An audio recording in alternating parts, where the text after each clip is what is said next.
confidence to leave something like Camille up? Or are they leaving Camille up to take it away for Ray? Because that is something that TSM has had banned away a lot against them. Right. We're already seeing a lot of trends as we get deeper into this patch 7.6, which is what the finals are on. We see a lot of jungle bans in almost every game. We also see a large amount of first picking of junglers, and less for these teams if something like Lulu is up, because it's something that was, when available, picked away by both of these teams every time in the semifinal. Of note, TSM did select red side for this draft, so they're going to maybe give Cloud9 a first pick here. Rengar, Ashe, and Rumble are Cloud9's 3 bans. LeBlanc and Graves for TSM, and now Shen actually taken away, so Camille, the obvious one left open, but a lot of options here. Yeah, I definitely think you are looking at Camille, but Lulu is a great option here too. And we saw yesterday the rise of these AD carry protection comps. Ivern is up on the table. You can run multiple shielders. Orianna, a big one for both these guys too. Yeah, so with the Lulu here, even though other mid laners like Faker have recently played it in the mid lane, it's not something that is traditionally flexible for C9. So this is most likely a Lulu for Smoothie, but things like Ivern are still available if they still want to go with the full type of protection comp. Well, there's Karma picks for TSM, so that's been fairly common, but Sven actually might take an early jungler here. I mean, Ivern's the other one we think of. I think you have to take it, and they do. And this is interesting because Bjergsen actually is someone who did play Karma mid quite a bit when it was popular. Faker has shown this mid lane. It's been played in the LPL as well. And I think that they could even be someone to pick up something like the Twitch or the Kog'Maw and run a protect AD carry comp. Yeah, the chances are still there. I also wonder how many of these trends are going to stick through from semifinals to finals. For instance, TSM was red side every game against FlyQuest. Their first 2 picks were always support and jungler, and then twice they followed that with the mid laner instead of counter picking with it. I think in this matchup, we're probably more likely to see an AD carry pick early before the draft phase, but we're going to have to wait and see what Cloud9 does. I mean, Kennen, blind picking that Kennen top lane, very likely for Array. Yes, it can be played AD carry, but Siki has not shown that. That does show a lot of confidence in perhaps why they brought him out.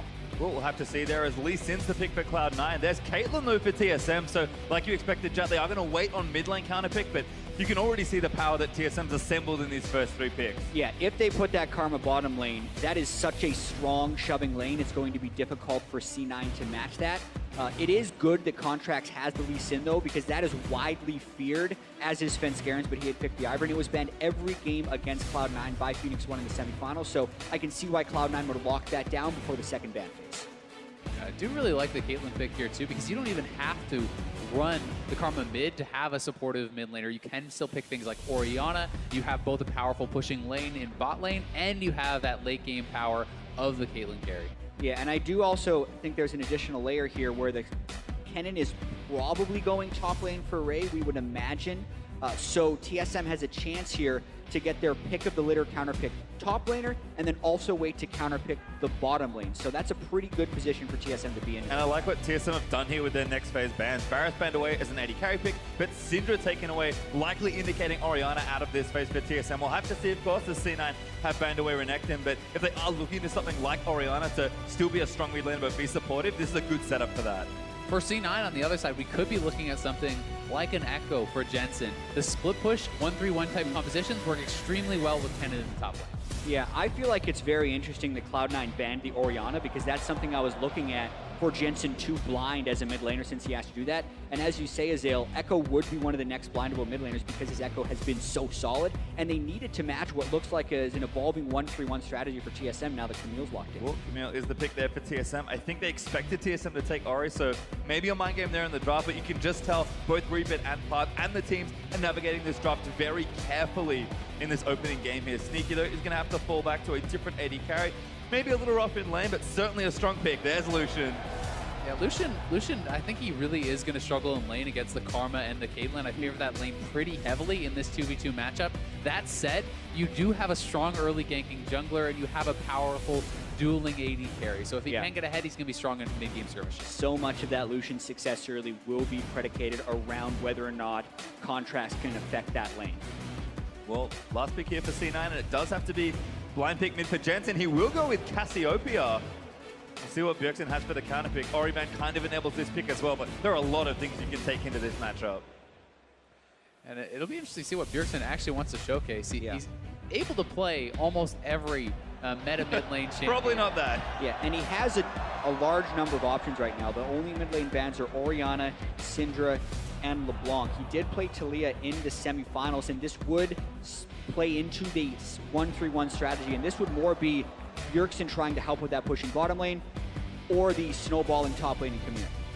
Well, I like what we've assembled here. Last pick Talia there for Bjergsen means that both teams come in pretty well equipped for this draft. You could see a lot of time being used, just making sure the picks happen.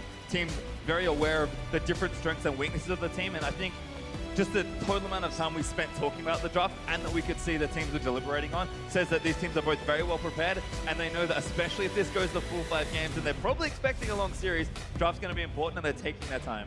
I really do like TSM's draft, but something they're going to have to be very careful about is the early game for Haunter. He's playing a melee into range matchup. Yeah. Ray can abuse him there. That said, Camille, once he gets a couple levels, fantastic gank assist, and Ivern coming up there may mean it's a hotbed for junglers. Exactly. Jungle and mid lane are going to need to bail out some of these lanes early. For TSM, it would be the top lane that is getting pushed in. For Cloud9, it's potentially the Lucian and Lulu that are getting pushed in. And then the question is, do you focus on your strengths or shoring up your weaknesses, right? If you're Contracts, do you go and try to snowball that cannon, or do you try to help out an already losing lane? That's the things that these junglers are going to have to keep in mind and decide upon. And that's a matchup we expected to mean a lot, especially as always in the early stages of the game. Ivern, maybe the hottest pick so far of just the top 4 that we've had. We saw a ton of it yesterday. It won every game and it was banned the rest of the series between FlyQuest and P1, and that went the full distance. I think they accept that. They knew they were giving it away. The Contracts in his Lee Sin have to get stuff done early. For a rookie on a stage this big in your first ever finals, that is a big ask. Yeah, and the pressure, as Doublelift mentioned, is so huge in this matchup. You can still remember a lot of the key moments from the summer finals of 2016, and so much has happened in between that. We had Worlds, we had the 40-plus games they played in the spring split, but what they do in this match is what people are going to remember. Well, we're out into the rift for game number 1, TSM versus Cloud9, the 2017 NALCS Spring Finals. TSM looking to make it 2 straight in Canada. C9 looking for their first finals win in 3 years. That's how long it's been for an organization that has looked so hungry this season. They really have, and they started off so strong, undefeated through the early weeks of the season. People had them pegged as the clear #1, but slowly but surely, TSM was able to crawl back and end up here as the favorites in the final. Just feels like it always happens. We'll see what happens though, as in the level 1, as teams are going to move out.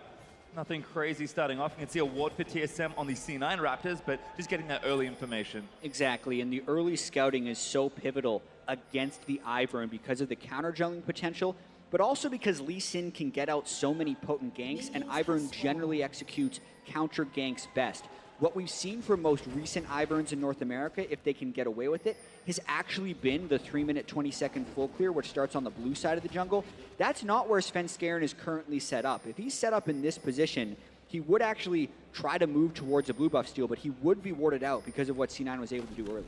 And part of that may simply be that he's expecting Contracts to try to invade him and his blue buff. Bjergsen trying to stop Raptors. Bjergsen's in trouble. Actually taking too much damage already. Smoothie got the first load. Ghost pop there for Bjergsen. Gonna get himself to safety, but burned a pot as well. Yeah, and I mean, chunking him that low, the minions are already out there. He now has to start the laning phase at a pretty significant disadvantage. He's gonna lose both of his potions and not even be at full health. Yeah, he was trying to disrupt Raptors as well because he wanted to scout for Svenskeren to know if this blue steal was safe. So that's exactly the path that Svenskeren's gone with. Well, I like it. Very aggressive here, but Contracts moving into the other side of the jungle probably just mean the trade here, as the junglers are going to move vertically through the early clear. And that's what the ward at Svenskeren's Raptors tells them. So at the end of the day, it is Bjergsen sacrificing a lot for what is actually not that much of a gain. Man, I mean, the one thing to note is Svenskeren actually stayed around on that blue side. He did mark up some extra camps, so he is trying to clear more of that jungle out, and Contracts now getting collapsed on. Oh, be okay. Ignite's already down. Kill him. He's going to beat it. Contracts needs to be careful. What's up? The Wild Turtle! First blood of the finals! What a huge roam there by the TSM bot lane. The early pushing power of the Karma and the Caitlyn allow them that freedom to make the level 2 roam. And then the predictive counter invade is what is punished there, putting Contracts in a hole early. That is so big for the TSM bot lane. Now Caitlyn with a blue can spam out, and Ivern is sneaking up to the top side. Could be looking to sway this matchup as well. Svenskeren looking to go in. Haunter going to leap forward. Flash from Ray's going to get him to safety. Svenskeren not needed. Haunter already gets the summoner though. I feel like that flash was a little bit unnecessary for Ray. The early damage that an Ivern can put down is very low, and Haunter had already expended the hook shot just to close the distance and didn't get the stun. See Bjerg struggling a bit in that lane. Jensen burn the ghost to get aggressive. Oh, Smoothie now going to get aggressive by Turtle again. Almost gets the headshot, but forces a flash. Bottom lane going really bad early. That 90 caliber net was so close to connecting from Turtle. Would have been another kill. TSM definitely hoping to now build on the strengths of that bottom lane we talked about. Already getting that blue buff on Caitlyn is so huge. And just watch this again one more time from Bauerfrost. Lands the empowered Q and then just gets the ignite. Contracts didn't have many other ways out there unless he would have ward jumped early maybe, but it seemed like they just had the cut. I mean, I think that the correct decision there would have simply been go up towards the Scuttle Crab. You can ward jump out and try to run out because Caitlyn is going to be on the bot side. He escaped towards that bot side and into Caitlyn's arms for first blood. Just a great trap set by TSM as Haunter and Ray also continuing to trade. Cannon does have the early advantage. Fervor has been very common on these types of top lane Cannon. We'll likely see some sort of Runans on hit build as the lane continues. But it looks like Contracts might even be dipping in to try and get a gank, but for now, they'll leave them 1v1. Ray looking good early on. Yeah, the early laning phase from Haunter, though, getting the CS advantages and melee into the range matchup is very promising because for this Camille to be successful, he does need to be able to duel the Kennen at almost every stage of the game. Haunter's Camille has been widely banned by most of the NALCS. And Svenskeren back up here, no flash on Ray, double flash available. Ray could be going down. Good Nice dodge dude. there, actually runs around and the Q's going to miss from Sven. Shield not enough for the slow Svenskeren. Going to put some brush down and be annoying, but that's all he can do. Luckily for them, Contract is all the way on the right-hand side of the map, but Ray dodges yet another gang. They might want to continue pressuring this lane, though. You can see Bjergsen already putting wards up towards the top side, so we had that question at the start of the game, Azale. Does TSM try to snowball around their bot lane, or are they going to be trying to use their pressure upwards? It looks like Svenskeren and Bjergsen are trying to control that top side with wards and just relying on the strength of the Caitlyn and the Karma for now. And I think it's a smart choice, but Contracts down here, No no ward. Good ward there, but Contract is going to force the heal out of Turtle. Just jumps in and gets away. Flash is still up for Biofrost, though. Turtle playing far enough back, he's going to be safe. Now, another thing we're going to have to remember about having Ivern on this TSM team is if Bjergsen and Svenskeren put focus up there, they can also donate red buffs over to Haunter to help him out in this dueling matchup, and that is an advantage that red side top laners get with Ivern. Sneaky also under threat. Smoothie, no flash. Maybe in trouble as well. Svenskeren going to walk in, get some brush down. Spotted by the Scry's doing moves there by Contracts, who is back down on this side. Looks like Sven was anticipating continued action here in the bottom lane, which does leave top lane isolated again. Ray has caught back up in CS, but again, this seems good for Haunter early on. I mean, the pressure not working out isn't good for him, but the fact that his even's great. Yeah, and Ray sticking around quite a long time, still yet to go back for that first buy. So if he can continue to shove Haunter in, that's pretty good for C9. Plus, the wave is actually in a pretty awkward spot for Ray. He's going to have to base, and the wave is going to be frozen against him. So now he must push in that wave, which means Svenskeren can come up topside, knowing he has to either TP back or get frozen on, and anticipate that. Looks like Haunter held onto his teleport as well. And if they see a TP, Svenskeren is in position for a potential gank here. Contract though up on this side, Sven smites away the Grom. We could see some conflict here. Svenskeren's in pretty deep, and with that top lane pushed against him, it could have been a potential collapse with a Ray teleport, but he spots Lee Sin and gets out. Yeah, so, I mean, Ray is essentially just bleeding CS now, because all of these creeps are getting denied to his own up in the top side. Since Haunter had this set up, this is very nicely positioned from him. And not only is he getting the CS advantage, he's going to get ahead in levels and XP, and we need Contracts to come up topside and help Ray, or this freeze will be pretty awkward. And Camille is just one of those champions that, like you said, kind of does need to get going in the laning phase and stay at least even. But when she gets ahead, it just feels like you can't really do anything. Yeah, the closing range of the Camille is so immense that it is a substantially good snowballing champion. It makes freezes like this even more dangerous, because if Ray now is tasked with going up there to get CS, if Svenskeren were there, theoretically, Haunter just ults in on Camille, Ray can't escape, and then Ray's going to lose the duel because of the extra shielding from the Ivern, but it looks like it will be shoving back if Ray does this right. Yep. It's a lot of harass down. Well done. Actually, maybe going to keep going. No tower dive in sight. Not enough marks to stun up Haunter, who does have his teleport, so will likely burn it here just to get back to lane. We'll see though. Again, Ray held onto his, so potential play on the other side of the map is also something opened up here. As Jensen now with a fresh blue buff, just going to push things in. And there's that red buff donate you guys talked about for Haunter. And one of the biggest things that is kind of underestimated about the red buff is actually the out-of-combat regen. But They're in. Good Grenola in here. Svenskeren also lining it up. Ray already taking a little too much damage. Good root in. Daisy's out. Ray going to flash again, but Daisy is going to look to chase it down. Looking for the third hit as Haunter trying to get the assassination knock up there. And Haunter gets the kill top lane. And And that's exactly what we just talked about. Ray was sneaking his head in a little bit too much because he has to respect the ult of Camille with the Ivern backing him up. Even though he'd already poked Haunter down to half health before he retreated, it still wasn't enough and Ray falls. Bifrost though taking some damage here, but TSM's bot lane still looking sturdy, up a healthy amount of CS, 20 so far. Jensen steals away the blue, but Svenskeren might make him pay for it. Bjergsen here ready with the ultimate. Daisy though chasing down Jensen, this is frustrating. Coming, Jensen, he's gonna get knocked up there as well. Though. They're gonna come up. Contract diving back in, looking for a kick on Bjergsen. Jensen dives forward, but he already burned the flash. Bjergsen flashing away, gonna try and get the kill down. Total snipe Jensen with the ultimate. Jensen actually did not have his ultimate for that, so that had been used in lane, and that was why TSM felt confident to make that collapse. And not only do they get the kill, they're going to get Infernal Dragon off this, and this early game is getting out of control. Yeah, massive early game swings right there, and that's the second collapse that the TSM bottom lane has been able to make thanks to their lane priority. And again, everyone maybe had a lot of questions for the likes of Turtle and Bifrost, but certainly looking clean in the early stages of this game. Infernal Drake will be the prize there for TSM. 3 kills up already and pretty much 2,000 gold ahead. Things going exactly how the reigning champions want. Yeah, watching the setup for this one more time, you can see Jensen ultimate on cooldown, and he can actually kite out the Daisy, and then when the Taliyah wall comes down, Sneaky and Smoothie get cut off. So that's when they're pushed back in lane. Another great usage of the Weaver's Wall by Bjergsen to help them get a numbers advantage for that kill in the river. Yeah, they made the call to just give up the play. Ray canceled his teleport, the bot lane couldn't get in, and they just do not seem to be getting edges where they're supposed to. We'll kind of see how it continues to move through. 10 minutes elapsed in this game. Kind of checking on the other CS leads. It is really just Turtle with that lead. Haunter up a few. Looks like mid lane's pretty even. You can see the gold there. Looking very good for Turtle, actually, about 1,000 ahead. And just some little leads here and there for TSM. It's not huge, but these are the kind of early games that TSM are known for. Last split seem to be continuing on good form so far. And one of the big things that doesn't really show in the CS is the fact that Haunter should be losing this matchup. You know, and yes, he's not massively ahead, but he has a kill, and he's up in farm against a ranged matchup as a melee early on. And when you do get ahead like that, it's so easy to just non-stop repeat those ganks with the ultimatum and that Ivern. Svenskeren continuing to take camps away, though. Ivern, really frustrating when your team doesn't have control of the map because it feels like you can go anywhere. Contracts is kind of trying to match and steal some away, but Sven will be here instantly, going to be able to take the camp away. And Contracts, I mean, Bjergsen's ready, not with the ultimate, but does have his ghost. Just going to get forced out of TSM's jungle as Bifrost and Turtle are actually working on the first turret here pretty much solo.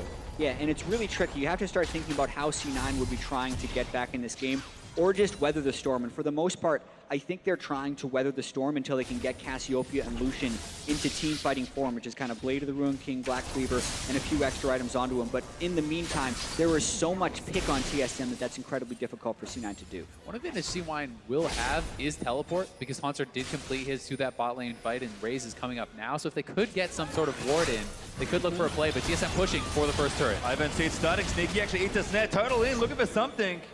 They were roaming people down to the bottom lane, but they do not have a deeper ward which would be able to teleport in behind TSM. Note the control ward in the lane rush by TSM, really hoping that nothing snuck in behind them, because that would be a moment for C9 to try and get back in the game. Contracts avoids the next snare from Svenskeren, and the siege stops in bottom lane. Briefly now for TSM, but look for everyone to get significantly further around the map. I mean, Bjergsen back with the ulti, looking for top lane now. Going to clear out this control ward first. The fact of the matter is, TSM doesn't actually need to force a play on bot side. They will just slowly get this turret regardless. It's C9 that must force a play or accept the first turret loss to a Caitlyn who's already way ahead. Yeah, and I like what Svenskeren's doing here. He's just Iverning in the bottom lane, moving in, probably going to cast Daisy right in front of the turret, and just hope the other team engages on you because you're set up for that. Too far forward. Lulu ulti and the flash might save him. Contracts down here as Bifrost did tank a number of turret shots. Now Daisy trying to get out of the way. Contracts doesn't want to finish that kill off, and C9 will preserve their turret. TSM invest quite a lot and do not get the siege. So one of the things to keep in mind is you're not losing that much with the Ivern to come down because you can mark up your camps, you just walk down, then you go back and collect. He'd already cleared his full bot side jungle, so I think Sven is playing this very well. Yeah, because he's also dictating where Contracts has to go. If Contracts doesn't show down in that bottom lane, the turret dies. So now Lee Sin has lost his agency in the matchup since Ivern's just able to roam down to that winning lane. You can kind of see how the problems are kind of starting to compile on each other here. Sven constantly running around, being the first to invade, which is what he always loves to do, but on Ivan just feels that much more frustrating. Looks like another blue steal is going to come out here. This might set one away, and Contract's far too late for that one. Blast cone's over and gets the bad news. The imposter blue buff is sent in by Svenskeren afterwards as he gives Daisy over Contract. Jensen really wants that candy. Not going to get it though. Contract's just going to have to settle for his Grump instead. And the red buff's back up, which means you're going to see another red buff donated very likely over to Haunter up on that top side where he can start to extend his advantage. And as he hits Trinity Force, that is really where Camille turns on. Well, Bifrost actually looking mid, but he did get spotted already. Actually getting chased, is forced to flash. The bottom lane of C9 were hot on his tail. Yeah, really nice follow from the C9 bot lane to not only stop that collapse, but force a summoner. Yeah, TSM is continuing to try and get deep wards into C9's jungle, so if C9 can ever catch them in that warding pattern, it's another way they could hopefully get on the board with some kills. So, nice try, but Bifrost very quick on the flash. And the reason Bifrost was looking is because Turtle was actually busy shopping. He's already got 2 kills, he's up 30 CS, and Sneaky has just finished play of the Ruin King. But Runa's Hurricane now being finished means that that turret siege that was starting and constantly pushing their lanes in just gets even harder to deal with now. Yeah, and this bottom lane turret is actually quite important because in the grand scheme of things, the 1,500 gold lead of 14 minutes doesn't mean that much, especially to Cloud9. When the turret goes down, though, that moves it to around 3,000 or 4,000. That's a much more substantial gold lead that will lead to more item power spikes for TSM. I will say, though, despite being behind on gold, Blade of the Ruin King is so ridiculously efficient early on for the Lucian that they do have some sort of an opportunity here to actually look for a fight. And if they can get a kill, they still can get that first turret. And again, it just feels like TSM just want to shove the lane, don't want to interact too much in these stages. Sneaky though does want to fight Ivan's here, but so is Contract's Contract. here too. Snare gonna miss, Contract's waiting. Gonna check that first brush, but Contracts isn't there. Gonna have to guess again. Yeah, teleports are up for both top laners, and currently they're not in position to interrupt each other either if they did want to come down. Looks like Ocean Drake up in 10 seconds is part of the reason all the action has started. Contracts and Spring gonna meet once again, but Snare gonna zone him out of the way, and that's C9's control ward down as Bjergsen surfs Top lane. Top lane. Ultimate him up. Gonna try and cut off Ray. Haunter gonna flash in, looks for the ultimate, does get it down, and now Bjergsen, he's just gonna unleash Ray. Plus the ultimate, Haunter gets the kill. Nothing that Ray can do at all unless you are smashing this matchup. Haunter will always be able to ultimatum you in, and if there's no one else there, you're going to lose that every single time. Yeah, and if Bjergsen finds those little windows to sneak away without losing a bunch of damage on his mid lane turret, he's going to do it. But what he does sacrifice, we mentioned the Ocean Drake just coming back up. Bottom lane seemed like the battlegrounds. That's where C9 was prepped. So they see Talia go up top. They're just going to take the Ocean Drake. Daisy pops out. TSM might try and trace a kill, but the Drake already down over to Cloud9. Happy to take at least one away and equalize that objective. Jensen, though, maybe caught out here. Sven, he's going to miss the snare. Great dodge there from Jensen, although Daisy is going to keep going. So frustrating as a mid laner. Cassio just has to run away as fast as she can. Jensen still with a bit of health left to play with, but Haunter taking the top turret. So again, continuing to trade objectives here. Exactly, and that is first turret solo gold over to Haunter. So despite the fact they lose the dragon, they get a kill, they get all that solo gold. That's about near 1,000 gold that Haunter just picked up over his opponent in that little play. My math isn't good, but he's got a lot of gold, and I think Trinity Force is up real soon as we'll watch this play again. I mean, just so easy to set this up. Yeah, and aside, the wave is always in the right spot for Haunter is the key thing to point out there, because Ray didn't get hit by the skill shot. He dodged it. He then flashed away. He has no other ways of moving away unless he just didn't start in that position because of the way the Camille ultimate just works when Talia roams up with Weaver's Wall. Yeah, your only chance really in that situation for Ray is you have your opponent so chunked down so they can't engage into you because you're dominating lane, or someone is there to back you up for the counter gank. Neither situation is happening because of the lead that Haunter has developed, and they don't feel like they could even win a 2v2. And if we look at what Haunter's lead is now in terms of itemization, Trinity Force just finished. 2 long swords and a ruby crystal to move towards that next item. I mean, Ray was already struggling with all the attention he was getting. His contract gets chunked out by Bjergsen. We talked about Camille killing that Trinity Force, and that's kind of where her peak, where she starts. Haunter's there now and has extra as well. Yeah, the game is on the brink of snowballing in TSM's favor right here. They already took the top lane turret. The mid and the bot lane turrets are a few hits from destruction. If TSM gets the first 3 turrets down with this 1-3-1 competition, it's going to be very difficult for C9 to force team fights to pull themselves ahead. You really have to feel like C9 needs to force something and make something work before that happens, or the gold lead this early on is just going to be too much for them. Yeah, and we do have to point out that C9 was not a good or great early game team throughout the regular season. It's kind of miraculous that a team that was second to first place the entire split, even at the end of the regular season, averaged a negative gold difference in 15 minutes. And they were able to achieve their winning record because they were so good in team fights and so good in the mid game. So you can never really count Cloud9 out, but this is a very critical moment in the game. This could be a bad news here for Jensen. Already caught up by Jaycee. Now Haunter coming down. That's an easy kill as Bjergsen walls in just to make sure. Now the bottom lane is in so much trouble for Cloud9. Haunter moving in, looking for Sneaky. Jason Hawk comes out smoothly, already getting almost trapped out completely, forced to burn the ulti on himself. Contract kick Contra away, but Ray does get into turn around Sneaky. Picks up one of his Spence Gurren, Contract starts back in. Bjergsen does take out Sneaky. Ray falls as well there for Cloud9. That's 4 dead, with Contract the only one left. It's an absolute disaster for Cloud9. They felt like they needed to try something, but Jensen's already down. They lose 2 turrets. They lose all those kills. The gold lead is just almost insurmountable to 19 minutes in. Yeah, TSM is just clicking on all cylinders right now. Pretty much every individual is having a strong game, but it's led by Haunter here. He's the one who got the first turret. He got the first kill in this impending team fight, and he's the one who kind of took it home in the end. If you look at the play, I mean, it's just Haunter, again, he comes down, the ultimate's up, you're locked in, there's no escape, nothing that Jensen can do. The players are not in position to fight, and C9, they know this is a losing fight, but they still TP in Ray and try to get something. Yeah, and Haunter started that play in mid lane and caught Jensen at red buff. So when he has that big of a lead, the agency that Haunter has on this Camille to make plays and have the game go on his schedule, he's really taking advantage of. That mid lane turret's under trouble as well. Jensen's going to have to get out of the way as Turtle takes it down. Good dodge again by Jensen. Out from under the Ivan Q. But unfortunately, it's not stopping their structures from falling. TSM with 4 turrets to nothing and a 7,000 gold lead already at 20 minutes in. And Haunter, he's bullying Ray at this point. Yeah, he is playing with so much confidence right now. Well, Turtle and Sneaky gonna do a battle. Trump's gonna make it real bad news. Turtle able to get the 1v1. There's nothing going right. Ray's gonna die again topside. Yeah, Ivan maybe not needed. Is here for the assist and a few shields. Haunter unstoppable now with 5 kills. And it's falling apart for Cloud9. Yeah, something we really didn't talk about before the series, everyone expected Impact to start, was there's also a lack of experience for Ray in these big matches. He is not someone who's played in these matches. Neither is Contracts, and they're getting really outshined by Haunter and Spence Gurren now in game 1. Yeah, maybe Reaper had hoped giving Ray the start would give him the confidence here, and they wanted to play a carry versus carry matchup against Haunter, but Haunter did say he can play carries better than Ray and tanks better than Impact. Right now, he is definitely smashing on Camille. I mean, there's bad news everywhere, unfortunately, for Cloud9. So watch this replay again. This is cute. I mean, Sneaky, he does try something here. As Lucian, this is the kind of thing you maybe can go for. Yeah, the last step on the trap is that free headshot, and that was kind of the fatal error, but you have to feel like he just thinks he needs to make something happen. He has Blade of the Rune King. Hey, maybe if I win a duel, something happens. Yeah, double headshot there.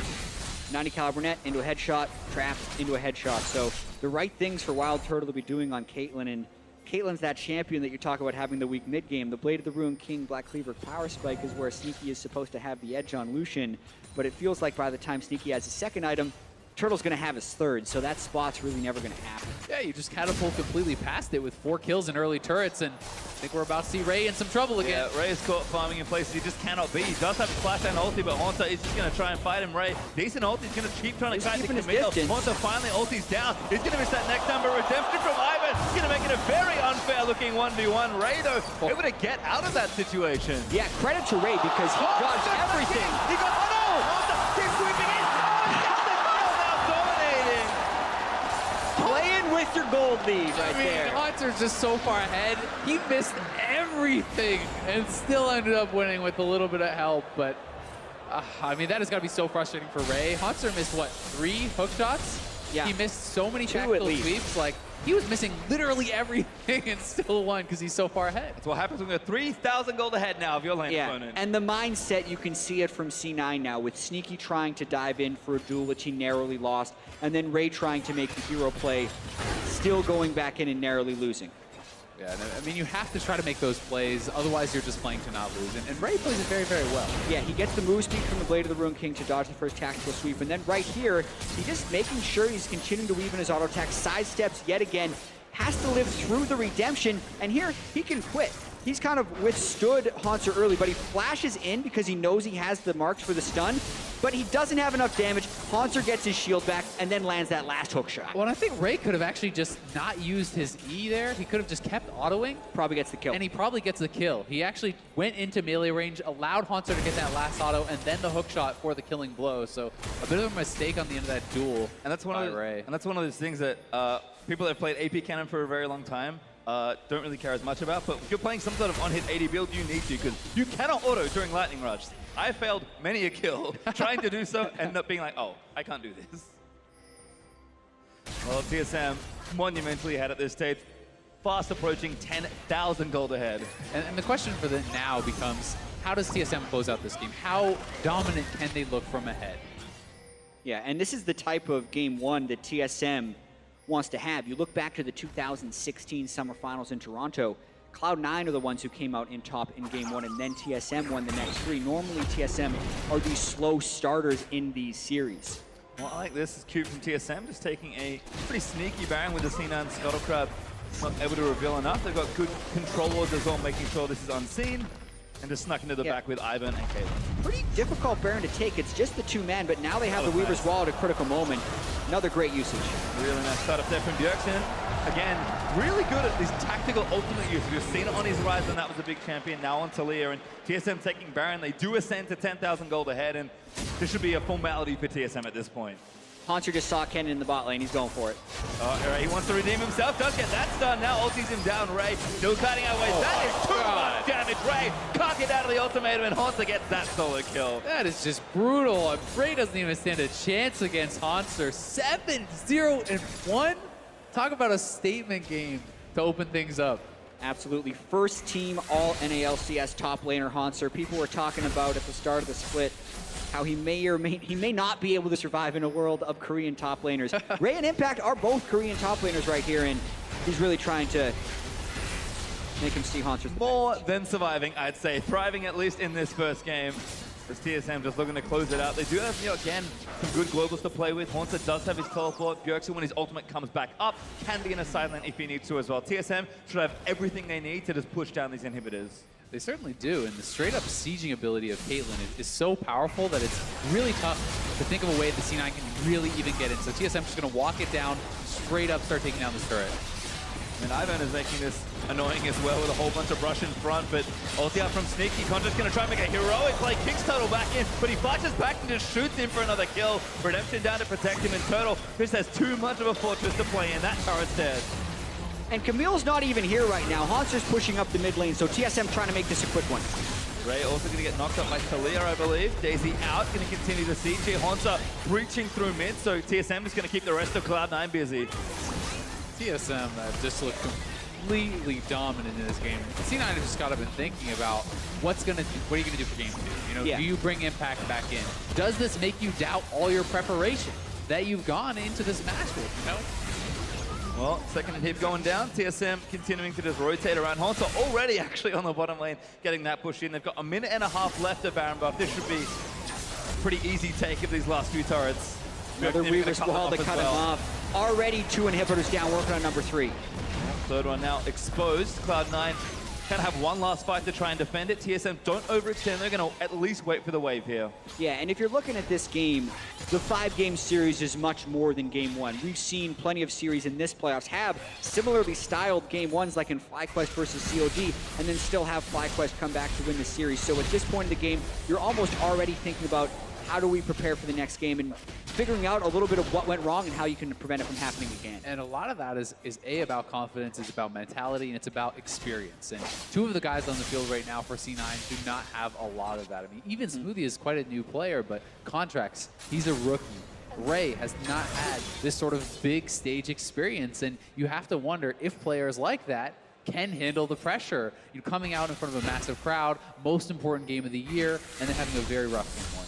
Well, looks like there's an Infernal Drake up in 35 seconds if either team wants to take a stab at it. Cloud9, pretty unlikely that they'll be able to get out of their base at this point, but TSM actually have 20 seconds of Baron left, so they're going to try and take down the last inhibitor with it. Haunter splitting on the top side, pressuring anyone that comes fight him, and it's just Ray there right now. He already knows he doesn't win a 1v1. Yeah, and he's got a Guardian Angel, so even if you send 2 people, you probably lose that fight with the 7-kill Camille, if at the very least, the other 4 people on TSM would probably take in Nexus turrets. And Turtle playing with Brush here, he's getting headshots everywhere, already has 3 items and a Q assessment. Contract's trying, but Turtle just has too much protection. Jensen flashes in for it, but Sneaky almost going to get tagged in as Haunter leaps in, gets turned into a cupcake though by Lulu.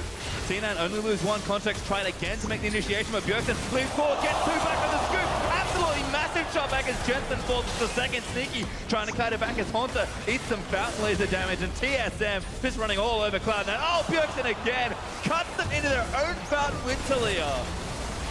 This game has gone about as perfectly as TSM could have planned it. 1 blemish on the record, actually, or 2. The Drake and that 1 kill. That was all C9 got in that game. TSM, a statement to start off the series. Yeah, that was very nearly a perfect game from TSM. And the question is, how do they look from ahead? Well, the answer is pretty damn good. They closed that out extremely fast, never gave C9 an opening in, and didn't even have to wait around to do it. Exactly. Camille was the most banned champion against TSM in the regular season. Haunter kind of showed you why right there. But what was so critical about this early game was actually Wild Turtle and Biofrost having priority in the bottom lane. 2 of their 3 early kills were because they were shoving in the Lucian and the Lulu early and were able to collapse up. So if you're predicting Cloud9 in this series, a lot of people think it would be because Sneaky and Smoothie can get an advantage in that bottom lane. Because of the draft, because of the play of that game, TSM had that in that lane, and that kind of transitioned throughout the entire map.